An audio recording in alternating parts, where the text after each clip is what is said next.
This has been a tough year, I think, for Asian Americans, especially here nationally. And I wanted to just provide a forum for us to just, step one, meet each other. And because we have so many people here and so many people with so many years in the county, I had to bring in my mom to kick off because to give that, air of credibility to this event and to shame people who did not come, that they missed out on meeting my mother. So if I can just start off with a quick introduction, Mom, I only did one sentence because I wanted to keep this quick. This is Min Chen. She is my mother. She has lived in the United States for 50 years and has spent 29 of those years working for the Food and Drug Administration. She pretty much has broken every record, I think, at the Food and Drug Administration, like first woman of color, and, all of that, up to director level. And her responsibility was to pull drugs off the market. So she knows everything about the vaccines right now, everything. So what we're going to do with my mom is just ask her two questions. These are the same two questions that everybody else is going to be asking, answering in their breakout rooms. So number one, Mom, why did you decide to work for the federal government?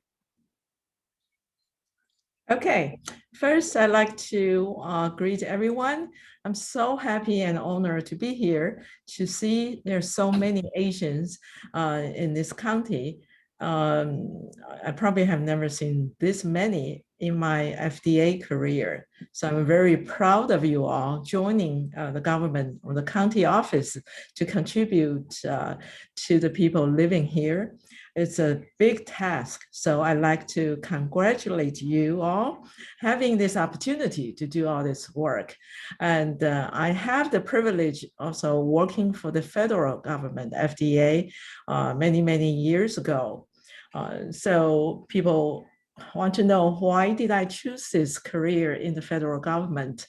It turned out I really had no choices back then. I'm a young mother with two children at that time, just moved down here from New Jersey, following my husband's path. And I didn't know what to do. I'm a pharmacist, clinical pharmacist by training. So I was looking for jobs in a pharmacy, like back then was what, CVS, Walter Reed, NIH. So whatever the pharmacy job I can find, just to start a career, to work somewhere. And both Walter Reed and NIH took me, but I decided Walter Reed is too far away from the FDA. So I stay here with NIH. So I worked there for a couple years as a clinical pharmacist and decided to move on to FDA. I had no idea what I was doing back then, just follow the path of my husband. And after getting there, not did I know, is actually there are things that I found out that I like to do and I can do well. And so maybe the government job is good for me.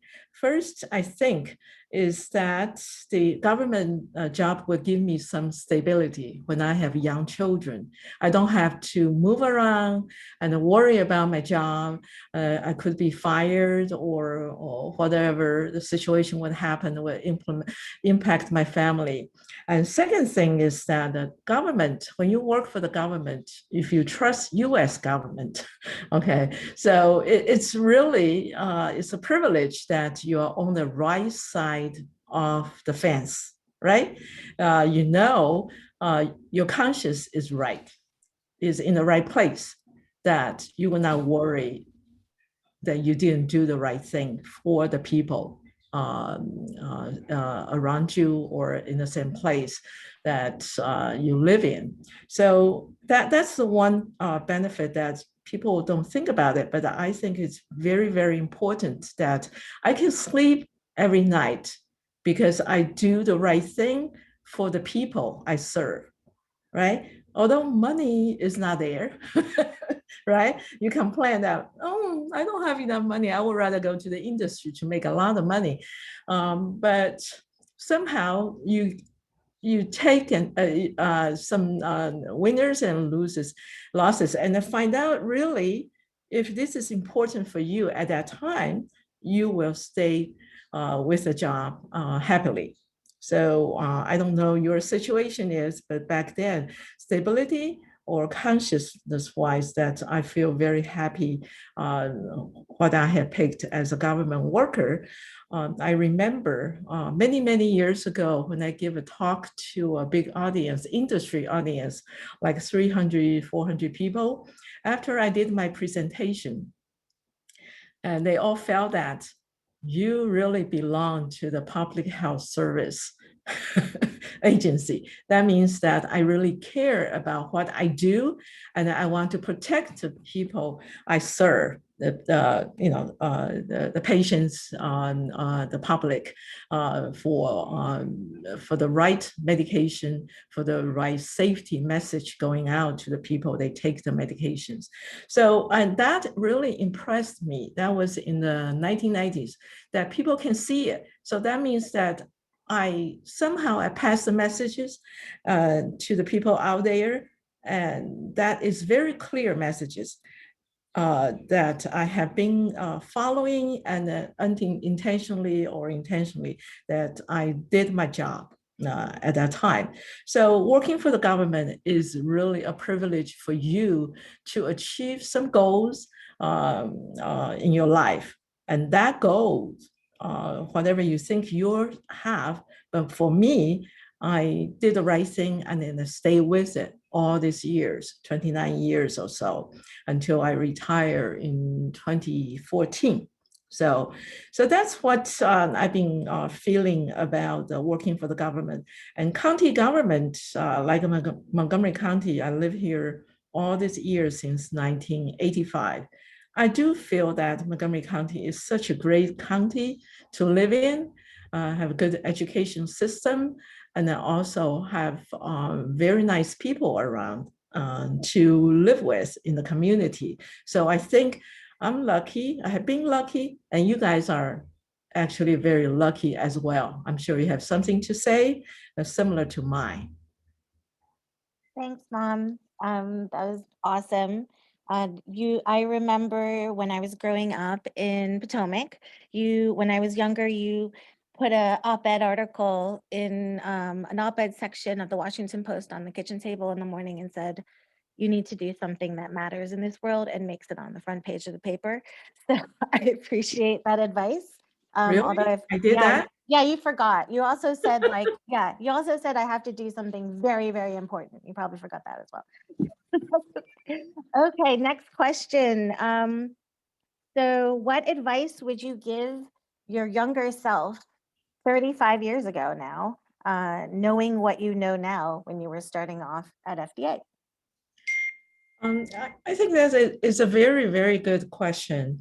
I have seen from the pictures here so many young people, of course, younger than me, but I have seen young generations like Carolyn's and then even younger. And you have got into the county job now already. There may be a lot of you younger than me, but maybe a little bit older than Carolyn, also on the job for many, many years. I don't know what you think about your job and how you got there.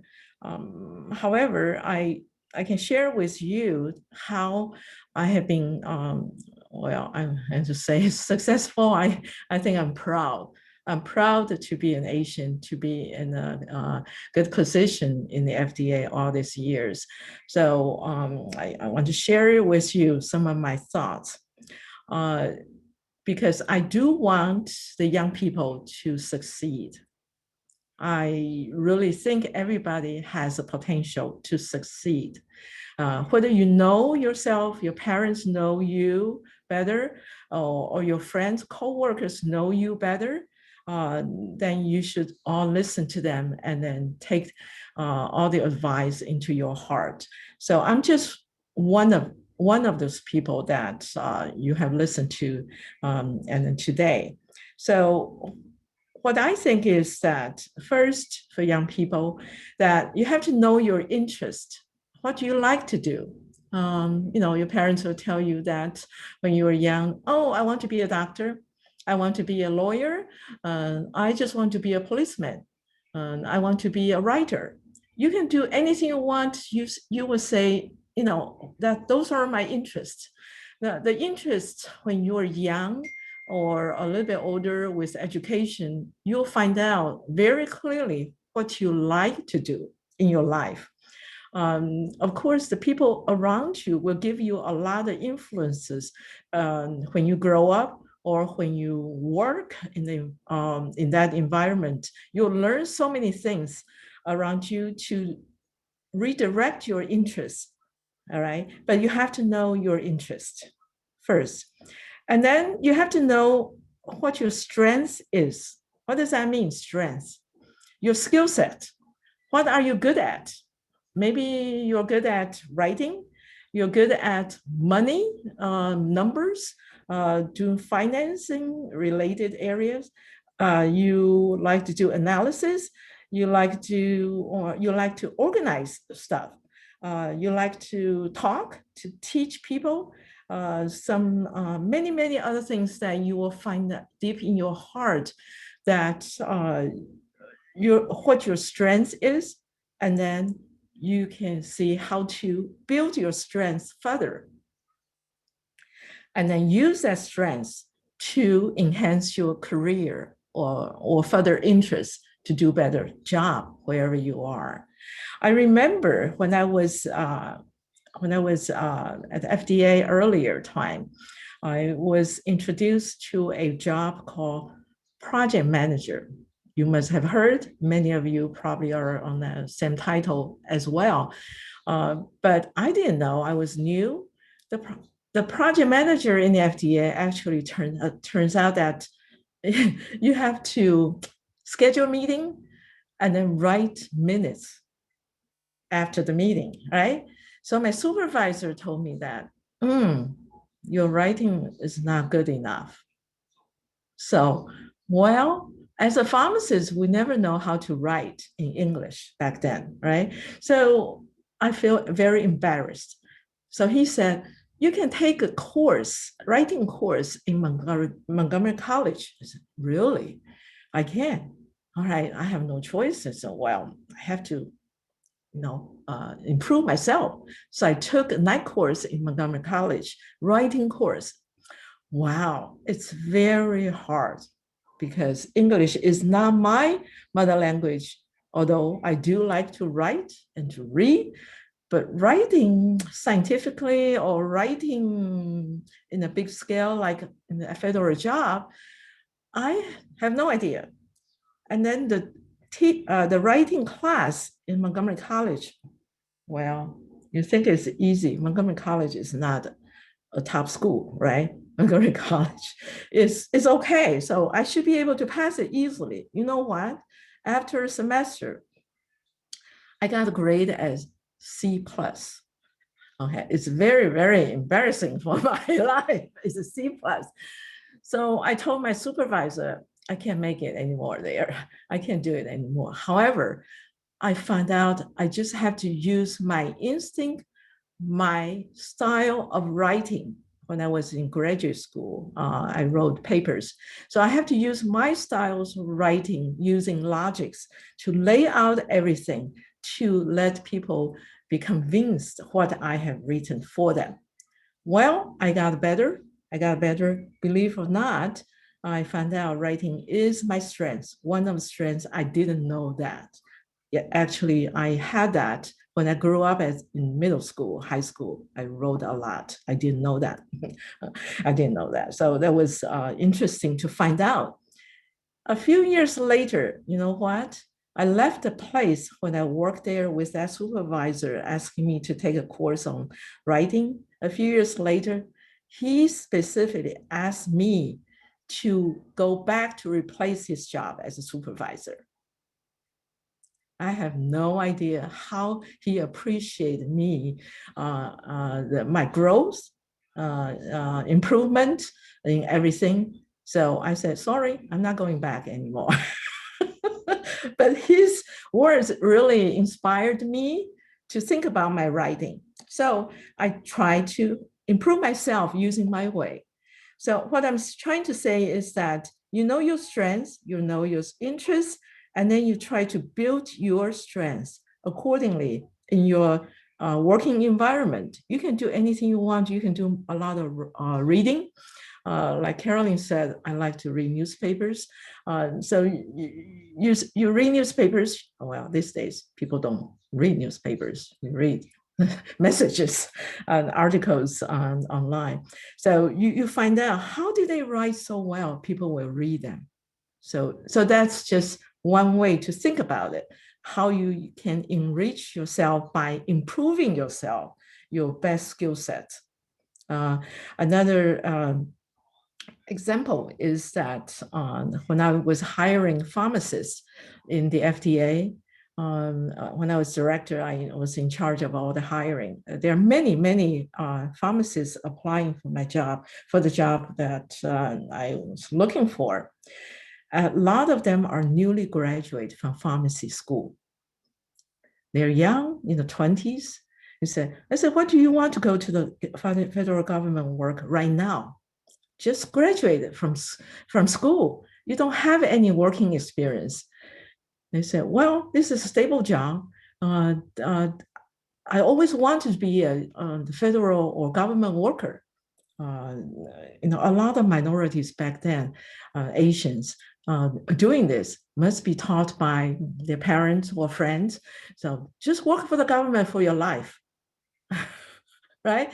So what my advice to them, hopefully that will be helpful to you, is that first question I ask them, are you ready for the government job? They said, yeah, I got a pharmacy degree. So are you competitive to other people that also have pharmacy degree, but they have graduate degree in many areas and also practices as a clinical pharmacist for many years? Experience-wise, you are not competitive to them. So what's the hurry for you to come to the government job? Not competitive and trying to stay there forever. How? Why do you want to do that for yourself when you are young? So I said, go back to find a graduate school that can enrich your skill set, and then also maybe practice as a clinical pharmacist in a hospital to get more experience, and then get more publications to know what you can do. And then come back and say, I have so much accomplishment and I am competitive to other people. Then you may be able to get promoted when opportunities come, right?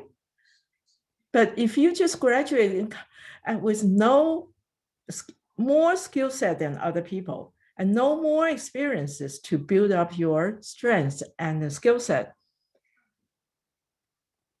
look at your life in the government for 30 years. You're not going anywhere without improving yourself. It's very, very important to start off the right point and then still constantly improving yourself with necessary skill sets to be competitive. When opportunity comes, there's a team leader, there's a leadership position, manager position coming up, then you will be competitive to go for it, right? So it's very important to know your interest, you know your strengths, and build up your strength to be competitive. But if you really enjoy what you do in what your position is right now, no matter what position that is, you are a very lucky person. You are a winner already because you're happy. Nobody's going to blame on you, right? As long as you're happy, no one can say anything about you. But I'll tell you, for Asian Americans, maybe I can tell you something that's different from other people's view, that many people ask me, is there a discrimination in the government? I said, no. Would you believe me? It's not because of your race, because your color, because your accent. It's what you can do to contribute to the organization that matters. If you have the quality, you have the skill set, you can be competitive. What is the discrimination there for? That means someone up there using these excuses to discriminate you. You are not going to let them to discriminate you. Remember that. You are not going to let them to discriminate you for whatever the reasons, because you're good enough to be a manager, to be competitive, to do anything you like to do. When opportunity comes, you need to go out there to argue for yourself. You don't have to argue, to prove yourself, present yourself as such that you can do the job. So there is no discrimination. We are Asian American. Yes, we do have to work a little bit harder to prove that we are as good as the whites. But you are ready, right? If you're not ready, do something about it. Try to do something about it. You still have time. You're young. Compared to me, you're young. So you can still continue to improve yourself, build yourself up for the position that you like to do. Right? Don't put any limits for yourself, and don't complain about anybody. To anybody about the missed opportunity that you were not given. Unless you're me, then I complain, right, Mom? What? I'm sorry. Unless you're me, and then I complain. Oh.